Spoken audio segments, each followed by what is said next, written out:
Hello, everybody. Welcome to the second edition of Coffee with Ranjith. My name is Jared Goldsmith, and thank you so much for working with ESAC's virtual events. I am going to invite Ranjith up to the stage to take the event away. Thank you so much, folks. Good evening, everybody. Thank you, Gerald. Thank you, ESACs, for helping us to make this a reality. Let me take this opportunity to acknowledge the land and where we are. I would like to acknowledge that since I am in Ottawa, I'm on the traditional unceded territory of the Anishinaabe Nation. I recognize that we all work in different places and that therefore you work in a different traditional indigenous territory.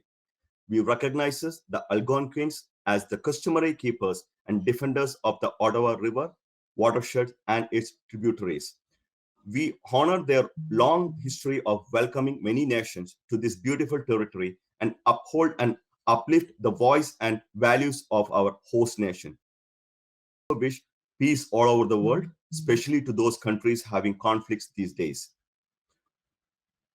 Those who are meeting me for the first time, my name is Ranjith Matthew, presently working as the Manager, Business Development for Neolor Networks Inc. Neolor is a 22-year-old managed IT services and cybersecurity solution company in Ottawa. We are the IT department for many small, medium organizations and for non-profit organizations who doesn't have their own IT department. Prior to joining Neolor, I was working with Canada's oldest private career college as manager for student co-ops and employment. I was blessed to assist over 1,000 new graduates and newcomers to find meaningful employment in their field of studies. I'm also the past president of Junior Chamber International JCI Ottawa, which is a youth leadership organization. In this pandemic, I met many job seekers and newcomers who are struggling to find employment in their field of expertise, and they were unable to connect with the decision makers or the hiring managers. It's truly understand that building new connections is a challenge, especially in this pandemic. So I decided to come up with this concept in association with ESACs and Neolor. We are launched this particular networking session so that people can connect each other. We have great mentors and recruiters and job developers here from many nonprofit organizations. They are here to help all our job seekers. Feel free to connect each other, network each other, build relationships. The whole concept of this particular event came to my mind after receiving the Faces Magazine 2022 People's Choice Award for the Business Development Professional. This could have never happened without the support of this community. So I have to keep thanking everybody. My small little contribution to the giving back to my community is in the way which I can help those job seekers, those struggling people finding employment. I recognize the presence of all the mentors, recruiters, and nonprofit leaders. Can everybody raise your hands for a second so that others know who are the mentors around us? This event could have never happened without the support of these two main sponsors. A big thanks to Gerald Goldsmith and ESACs, and to my current employer, Neolor Networks. We also have table and banner sponsors here. You can see there are virtual banners all over. You can click and reach to their links. Especially, I have to name and thank World Skills, JCI Ottawa, JCI Canada, Willis College, Ottawa Jobs, Vanier Community Center, Pinecrest Queensway Community Center, Code Youth, Canadian Cyber Forum, INSECM, Canada DevOps Community, the recruiters from LRO Staffing, Osmos, Fast Science, and all other mentors. A big thanks to all. Now, we have an amazing personality with us as our guest speaker tonight. This individual is an international speaker, social entrepreneur, and global philanthropist. She is the president and CEO of Elevate International, co-founder of Naila's Legacy, a UNICEF Canada ambassador, and the current Mrs. Canada World. She is none other than Solange Tuyishime Keita. Let me welcome Solange to the stage. Solange, the stage is yours. Ranjith, oh my goodness, that introduction in itself. Hi, everyone. I love you.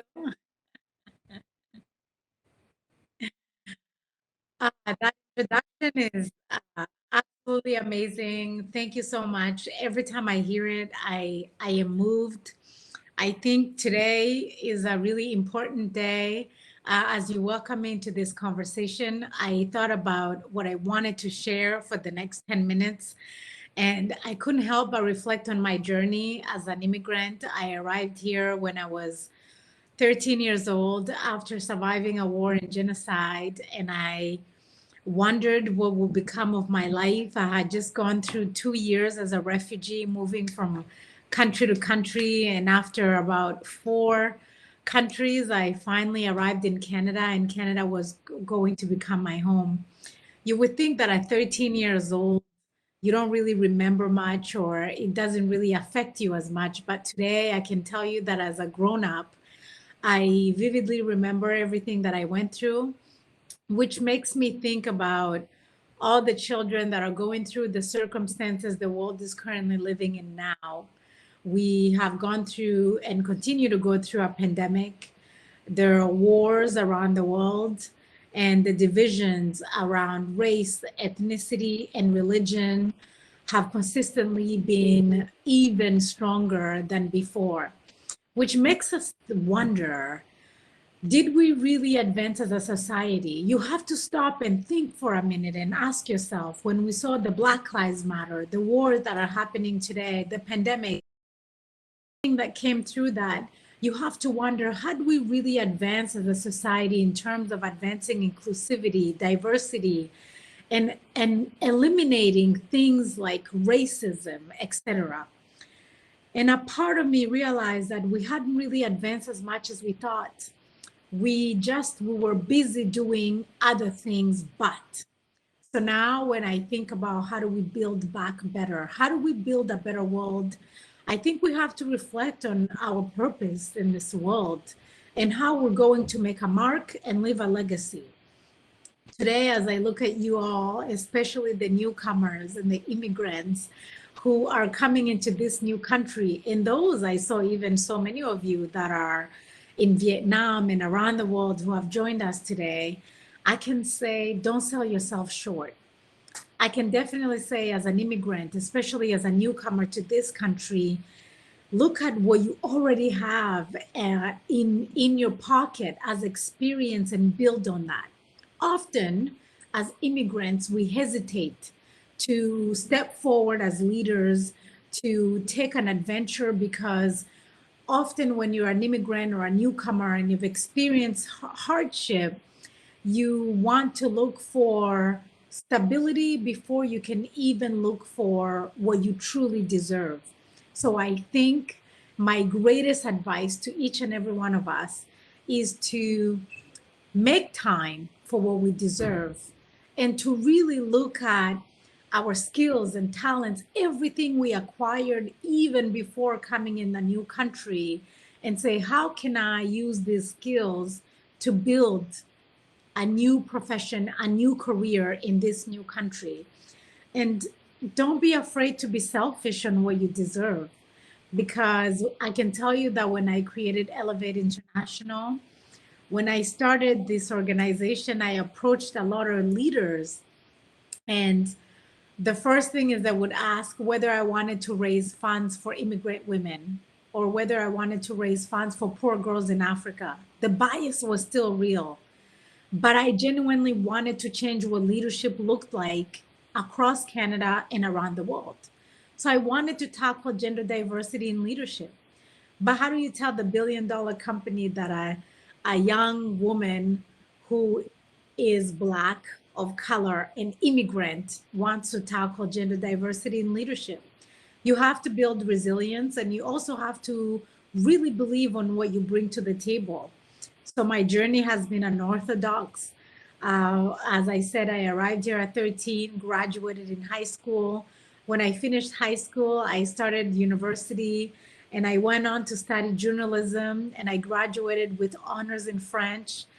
After I graduated with a bachelor in journalism, I remember I was the vice president of the student union, and we used to organize this big event that used to invite leaders in our community to learn about multiculturalism, especially what we wanted to showcase the cultures of Africa with people across Atlantic Canada. And one day, my last year, I was the vice president. We hosted a small little pageant to showcase the beauty of African women. And it was really purely just for the show. When that finished, I was one of the participants. Someone approached me and asked me if I wanted to represent New Brunswick. And I didn't really know what that looked like. And then they said, would you like to be Miss New Brunswick? I didn't know what that looked like, but I said to myself, you only live once. As an immigrant woman, why not? So I participated at Miss New Brunswick, and to my surprise, I did win Miss New Brunswick. I was shocked because I didn't really think that someone with my background could win such a title. Long story short, I went on to represent New Brunswick at Miss Canada. And there I was, the first time, I was the first runner-up. And I wondered, what was it that was the difference between the winner and myself? Because I was second. So the second year, when they invited me to go back, I sharpened my skills and I was ready to really, really represent myself wholeheartedly with everything that I brought to the table. And my second year, I became Miss Canada. When I became Miss Canada, I was really proud to be able to represent immigrant women and actually all immigrants and diverse people who live in this country, who are contributing to the economy, to the society, and everything that we're looking to make better. After I finished my reign as Miss Canada, it opened so many doors. I was able to travel across Canada as a keynote speaker, and I was able to inspire more girls to dream bigger and do more things. I obtained a scholarship as Miss Canada, which I took. I took the scholarship and it helped me gain my master's in public administration. From there, I worked for the government of Canada in internal audit, and I went on to manage the audit committee for one of the biggest departments across Canada. But something happened in my life. I had identical triplets. Who knew that you could have 3 babies in 5 minutes? That was me. When I had identical triplets, I thought it was the most magical moment of my life. But at the same time, I equally realized that there were women around the world who lose children every day from preventable causes. And as someone who was going through that moment, I quickly realized that I needed to do something more for women. And that journey was a very difficult journey, and we went through a loss and so many other challenges. But I realized that women and girls didn't have a seat at the leadership table, but yet the biggest issues in this world are affecting women and girls. So I decided to create Elevate International.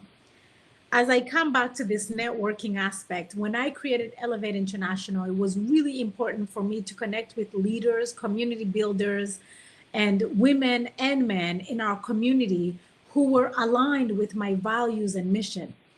So I think today, as you all connect, I encourage you all to think about what your values are. First and foremost, what your values are and the values of your purpose, the mission, the bigger goal, what you want to accomplish in this world. Don't look at today's circumstance, just right here, right now. Don't look at your circumstance and let it define your journey for the rest of your life. Look at your bigger picture and then look at where you are today and say, what do I need to put in place in terms of meeting people, aligning them with my values and my mission so that I can get closer to my goal. So whether you work at McDonald's, but you would like to be the CEO of Microsoft one day, whether you work for Tim Hortons, or whether you work for a big college or university, whatever your goal is, I think you should always look at that and walk backwards to how you align your networking purpose, who you meet and who you build in your environment is going to be very important. If you look at Elevate International's website, you will see that I have board members. That includes Mrs. A, who's with us today. All those are incredible people that I met along the way. And because they aligned with my values, I welcome them in my organization to give us guidance, to open even greater networks, but to also lead the mission. So today, I encourage you all to connect, but connect with a purpose and align them with your values and the bigger vision that you have for your dreams. Thank you, Ranjith. Wow, connect with a purpose. Thank you. Thank you, Solange. Thank you so much. Now, let me take this opportunity to welcome Mrs. Rima Istrakat, my leader, my mentor. I have no words to describe. She has something to announce so quickly. Mrs. A, floor is yours. Well, thank you so much, Ranjit. First of all, let me just say how pleased I am every time I hear Solange speaking. And some of you who don't know Solange so well, how amazing is it that she shared her life story, how resilient she is, how she elevating, inspiring, and supporting women around the world. I was very lucky to get to know her a long time ago. I am on her board. But the biggest thing in my life that happened in January of this year, Solange was competing for a Mrs. World 2022. An event was taking place in Las Vegas. I could not have her going through this immense competition alone, so I surprised her, went down to see her, only to realize the resilience of this amazing lady. And even though I was a little bit disappointed that the country was not there to show their support, because every other members and contenders were, the whole country was there and supporting them. But today I just wanted to say that congratulations, Solange. Despite that had very little support, you are our Canada's Mrs. Canada World 2022. And that is the huge accomplishment, huge resilience for you to even compete and not to mention that represent the country. So I wanted you to help me congratulate all of you to our 2022 Mrs. Canada World Solange, one and all. Besides other things I do, I'm on a board of directors. INSECAM is a Quebec-based cybersecurity organization. Normally, Mark C, who's also the one of the co-founder of the Meetup group, is not here today to make this announcement, but they asked me to make this announcement. CIS 2022, and I hope everybody knows what the CIC stands for. Sorry, is back. And on a website, http://cis2022.ca is a website. And on behalf of the Instagram board members and directors, let me announce that Cybersecurity and Identity Summit 2022 is back on April 26th and 27th. So any of you who would like to attend, that's very important and very useful, the event, the summit, please make a note and mark on your calendar April 26th and 27th. Attendees of this event will have a special privilege to register, use the discount code CIS_Coffee with Ranjith to avoid 25%, to get a 25% discount. So thank you so much. We'll see you then. And Ranjith, I don't know how you do it, but thank you for everything you do. May God bless you all. Thank you, Mrs. A. Thank you. Now, this event is sponsored by Neolor Networks. Let me welcome Ruben Diaz, Vice President and Chief Revenue Officer, to address the gathering. Thank you very much, Ranjith. I appreciate the opportunity here today. First of all, to have to follow Ms. Solange and Rima, tough audience to follow there. So Solange, truly inspirational. As an immigrant myself to the United States, definitely can resonate with some of the struggles, but hey, it's one of those scenarios where we constantly have to be pushing forward, learning and striving to be better and to serve as well at the same time. I wanted to take a couple of minutes just as an opportunity to mention here a little bit about Neolor. I know that Ranjith gave a very nice introduction as to what Neolor does here within the Ottawa community for the past 22 years. So as he mentioned, we are our client base, customer departments, basically their IT partner. And so we not only focus on the infrastructure side of the house, but also have core focus around cybersecurity. We also provide assistance to our client base from a professional services delivery standpoint and a procurement standpoint, whether it's for their hardware, infrastructure equipment, or licensing. So the message that I wanted to step back or provide to all in attendance today is that we are always constantly looking for talented individuals. So I please invite you to review our website for job opportunities that we are usually posting on a regular basis. And also I invite you to share your resume with Ranjith for us to take a review and perhaps have further conversations. Again, thank you all for attendance here today and for the opportunity to speak with all of you. Thank you, Ruben. Thank you very much. So now this floor is open for the networking. Enjoy till 7 p.m. And we will meet again on March 24th, same time. If you're not able to make any meaningful connections, I'm pretty sure you will at least make 5 connections in the next 45 minutes. We will see again on March 24th. Thank you. The floor is open for networking. So thank you, Ranjith. What great knowledge. Let's give everybody a round of applause, shall we? Now, folks, when we go back to the networking, a few things you need to know. Make sure that you turn your camera and microphone on. They can be found at the bottom of the screen. You just have to left click each one once. Number 2, you're only talking to people who are in the same room as you. So if you're sitting in a room by yourself, there's no one else to talk to. It can be quite unnerving, boring. You need to double click. You go from one table to another by double clicking one of the empty white seats. Then you're only talking to people in that table. Any questions? If you're looking to hire, if you have a job opportunity, please post them in the general chat for other people to see. Happy networking, everybody, and we hope to see you at the next event. Thank you so much.